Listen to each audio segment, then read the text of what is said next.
আল্লাহ আমারে মনে করাই দিছে, আনিস আমি তোমাকে সৃষ্টি করেছি।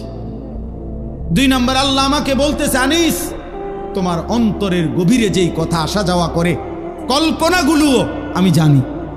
3 নাম্বার, তোমার রক্তের শিরা উপশিরায় আমি আল্লাহ তাআলা তার চাইতে বেশি কাছে আছি।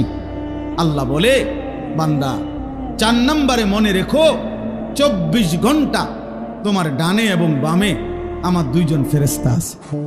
5, আমার একজন ফেরেশতা তোমার জবানের সমস্ত উচ্চারণ লিখে রাখতেছে, তাকে আড়াল করবা কেমন?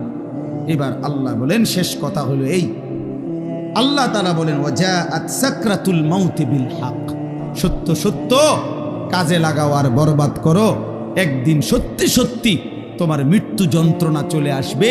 আল্লাহ বলে, যালিকা মা কুনতা মিনহু তাহিদ, এই মৃত্যু যন্ত্রণা থেকেই বান্দা, এই মৃত্যু থেকে তুমি গত 40 বছর 30 বছর 60 বছর পলায়ন করতে চেয়েছিলে, কিন্তু সেই মৃত্যু যন্ত্রণা শুরু হবে, মৃত্যুর সময় আসবেই আসবে।